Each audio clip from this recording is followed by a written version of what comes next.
नमस्कार, मैं Manukul, motivational speaker and success coach. नमस्कार सर। बीइंग अ पेरेंट मुझे आपसे बहुत कुछ पूछना था। जैसे कि इस लॉकडाउन के दौरान आज सभी लोग घर में हैं, बच्चे घर में हैं, बड़े घर में हैं। तो इस दौरान इन बच्चों में हिंसात्मक प्रवृत्ति बढ़ती जा रही है। ये लड़ाई झगड़ों में ज़्यादा उलझे रहते हैं और बहुत सारी ऐसी एक्टिविटी करते हैं जो पहले नहीं किया करते थे जब ये स्कूल जाते थे। तो ऐसे में इन बच्चों को हम कैसे कंट्रोल करें और कैसे इनको इंगेज करें सो दैट ये बच्चे अपने अच्छे से रहें इस लॉकडाउन के पीरियड में। इस बात को लेके हम पेरेंट्स बहुत परेशान हैं, इसलिए मैं आपसे ये जानकारी लेना चाहती हूँ। Thank you. ये अनप्रेसिडेंटेड टाइम है। मैंने अपनी ज़िंदगी में 52 साल की ज़िंदगी में इस तरह का न प्रॉब्लम देखा, न इस तरह की लॉकडाउन देखी। मैंने अपनी ज़िंदगी में रेलवे को, हवाई जहाज़ को, बसों को, स्कूल्स को, कॉलेजेस को, हॉस्पिटल्स को चारों तरफ बंद, ये पहली बार देख रहे हैं। तो दिस इज़ अनप्रेसिडेंटेड टाइम। तो प्रॉब्लम भी जो है वो पहली बार ही आया है, इसलिए रेडीमेड आंसर्स या कोई बुकिस आंसर नहीं हो सकता। जो प्रैक्टिकली प्रॉब्लम फेस कर रहे हैं उनके अनुसार अगर मैं डिवाइड करूं कि वो क्या क्या कंसर्न्स हैं पेरेंट्स के, तो करीब करीब 5-6 कंसर्न्स मेरे समझ में आते हैं।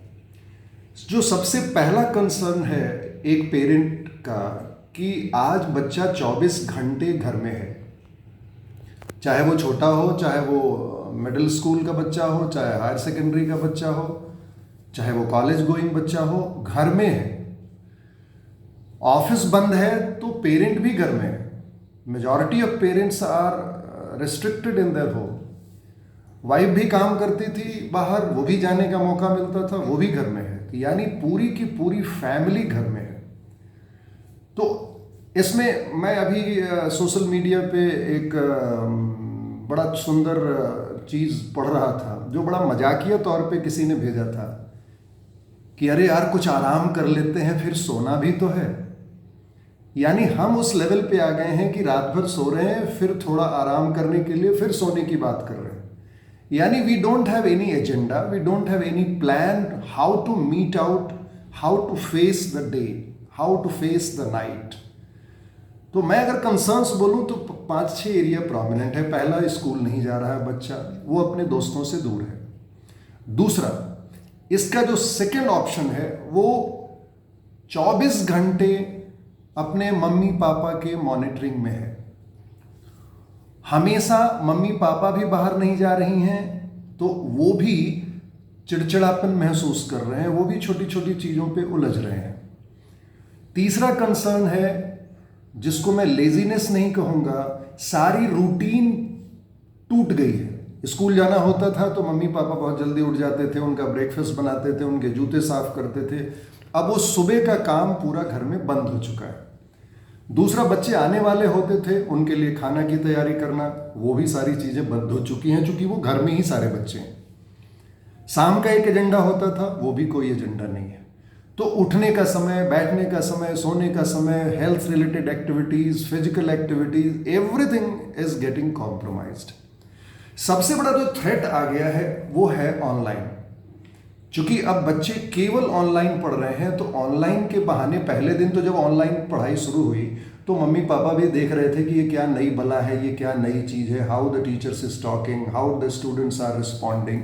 लेकिन कुछ दिनों के बाद पेरेंट्स भी समझ गए कि शायद ये अभी लंबा लॉकडाउन चलेगा, तो उन्होंने उसके ऊपर से दिमाग हटा लिया। अब बच्चे मोबाइल पे तो रहते ही थे, अब हर घर में कंप्यूटर नहीं है, स्मार्टफोन है, तो स्मार्टफोन पे ही क्लास हो रहे हैं। तो जैसे क्लास खत्म हुआ वो 40 मिनट का या 1 घंटे का, उसके बाद भी वो ऑनलाइन ही रह रहे हैं, चाहे वो छोटा बच्चा हो चाहे वो बड़ा बच्चा हो। तो इसका एक थ्रेट है, और वो थ्रेट है ऑनलाइन वायलेंस का, सोशल मीडिया में एक्सपोज होने का।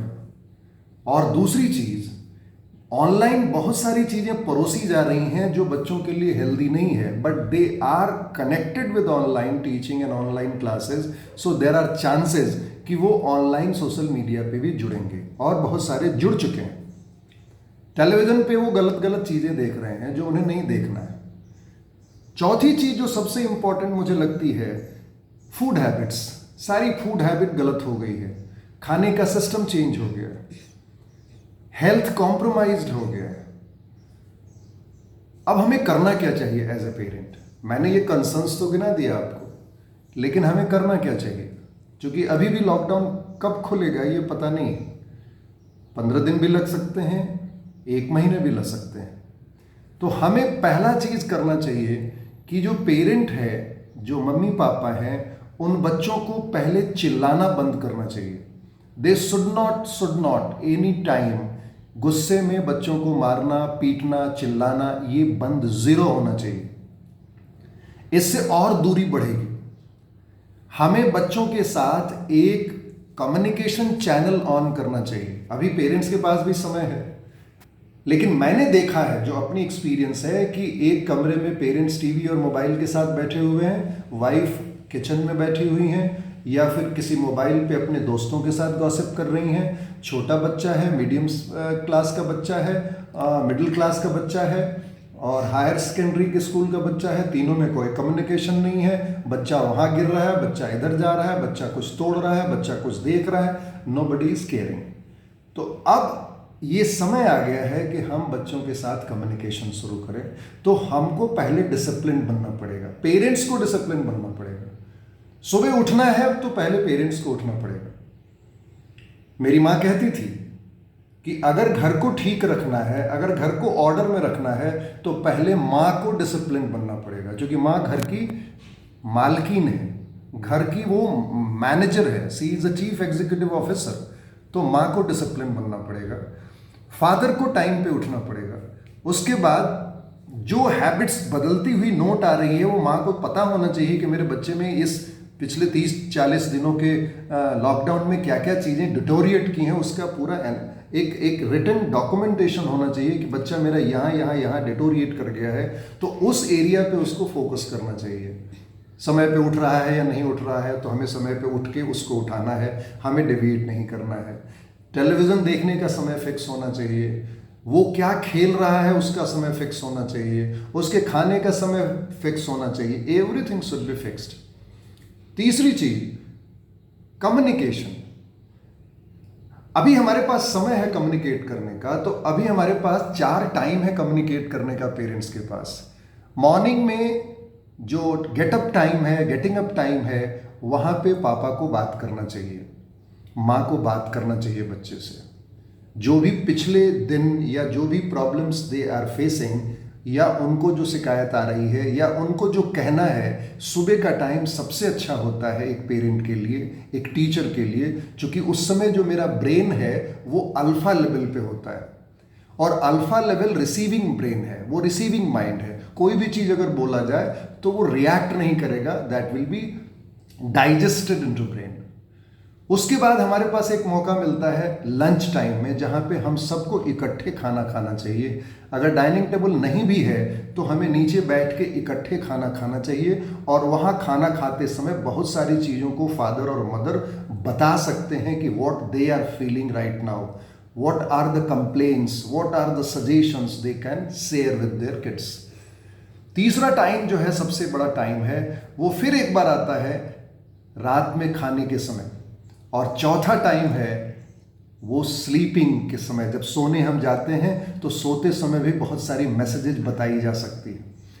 मैं साइकोलॉजिकल एंगल से देखूं तो ये 4 टाइम पे अगर हमने किसी एक पॉइंट पे बच्चे को 4 बार रिमाइंड किया, तो दूसरे दिन वो बच्चा उस चीज से अलग हो जाएगा, because they will also understand कि मेरे मम्मी पापा मेरे से बहुत खुश नहीं हैं, so I have to change, because उनके पास भी ब्रेन है, आपका वो डीएनए है।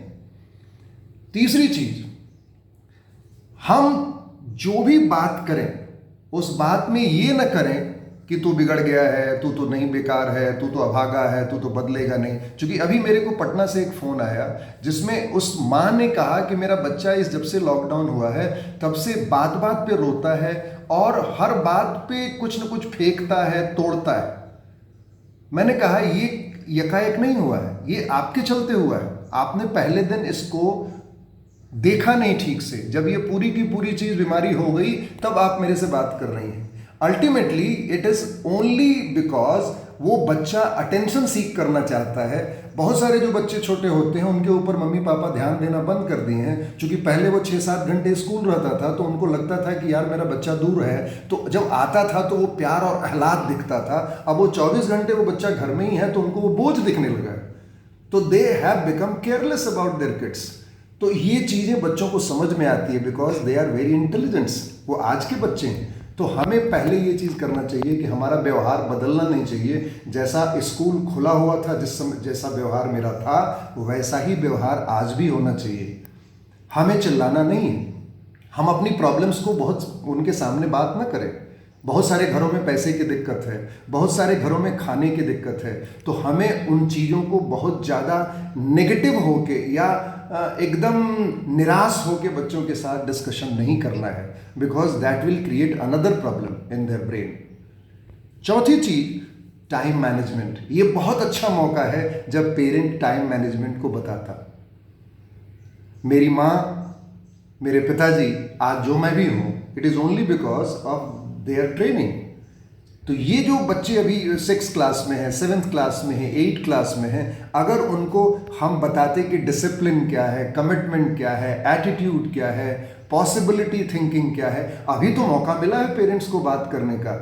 मैं तो बोलूं कि आधे घंटे की क्लास 4 बार होनी चाहिए कि भाई बेटा इसका मतलब क्या, हमें डिस्कशन करना चाहिए। अगर हम न्यूज़ भी देख रहे हैं कोई चीज़ तो उसके बाद हमें बंद करके डिस्कशन करना चाहिए। अगर हमें महाभारत भी देख रहे हैं, कोई सीरियल भी देख रहे हैं, तो I must have a question answer session with my words कि इसमें क्या मिला तुम्हें, what you learn today with this episode of Mahabharata, with this episode of this film, what you learn. तो हमारे कम्युनिकेशन को ऑन होना चाहिए। यानी हम जितना इंटरैक्टिव रहेंगे अपने बच्चों से, उतना ज़्यादा हम उनको इस लॉकडाउन में ट्रेन कर सकते हैं, और जितना हम एलूफ रहेंगे उतना हम अपने बच्चों के साथ गलत कर रहे हैं। We are not doing justice with there.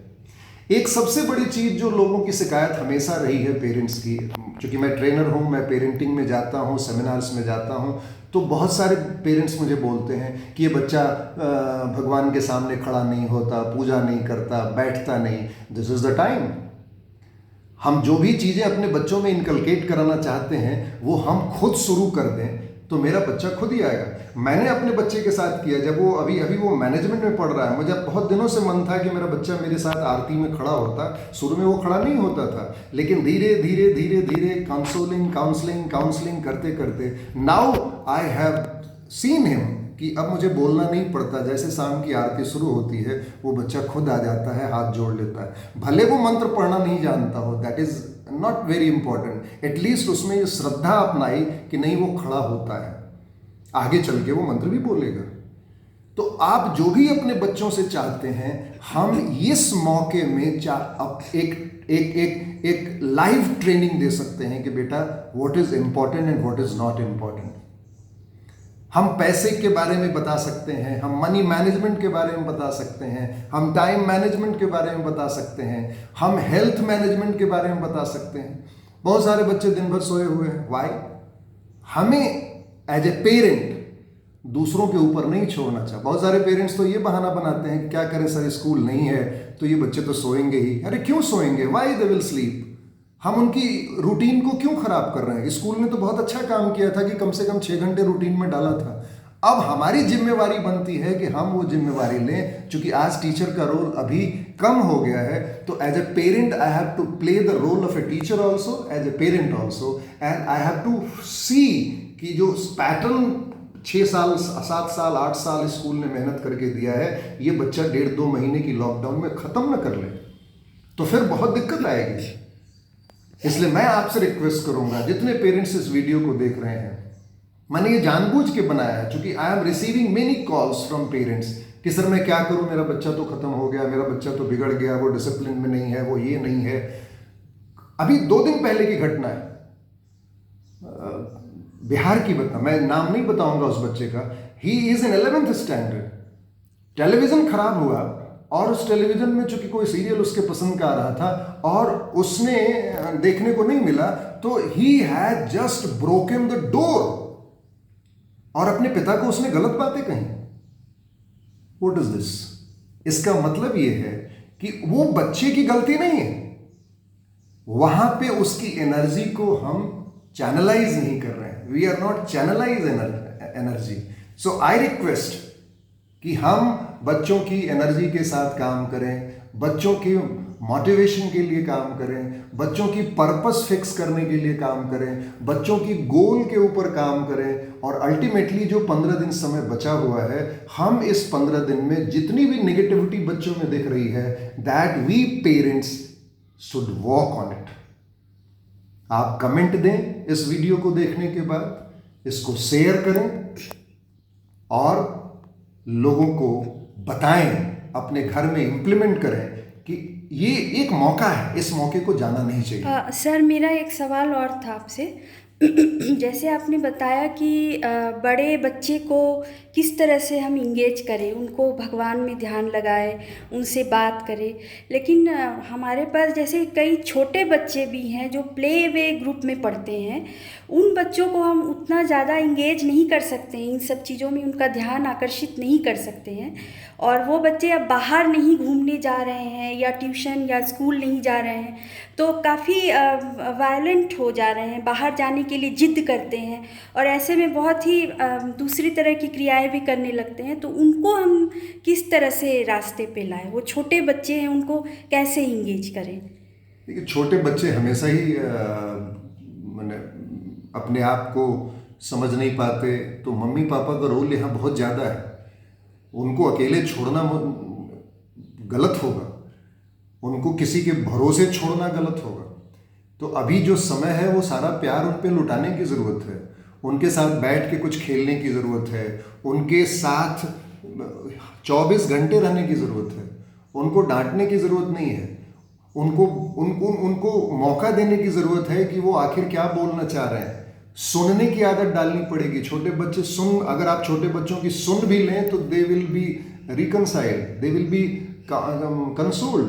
तो हमें उस बात पे ध्यान देना चाहिए कि वो बच्चा रो रहा है तो हम उसके साथ बैठें। वो ज़्यादा चिड़चिड़ा होगा अगर हम उसको डांट देंगे तो, क्योंकि बच्चों की साइकोलॉजी और बड़ों की साइकोलॉजी टोटली अलग होती है, इसलिए हमें उनके साथ रहने की ज़रूरत है। मैं ये नहीं बोल रहा हूँ कि ये समय बीतेगा नहीं, लेकिन जब तक ये बीतेगा बहुत लोग इसका फ़ायदा उठा लिए होंगे, बहुत लोगों में चेंजेज आ गया होगा और बहुत लोग इसका नुकसान भी भोगेंगे। तो इसलिए ये अलर्ट होने की ज़रूरत है, बहुत सावधान होने की ज़रूरत है कि छोटे बच्चे हों, चाहे जो भी 12th क्लास तक और ग्रेजुएशन तक के बच्चे हैं, उनके ऊपर ध्यान दिया जाए कि वो पबजी में न इन्वॉल्व हो जाएं, वो ऑनलाइन गेम्स में न इन्वॉल्व हो जाएं, वो सेक्सुअल कंडक्ट में न इन्वॉल्व हो जाएं। लड़कियों के ऊपर भी ध्यान देने की ज़रूरत है और हम अलर्ट रहें। मैं सीधा बताने की कोशिश कर रहा हूँ, this is the time when parents should be alert mode and they should communicate with their words and make them disciplined, committed, dedicated and worthy citizens of this country. And I hope that the parents will do it. Thank you sir, इतनी valuable बातें share करने के लिए parents के लिए, और हमें बहुत अच्छी जानकारी आपसे मिली। आपका बहुत बहुत धन्यवाद।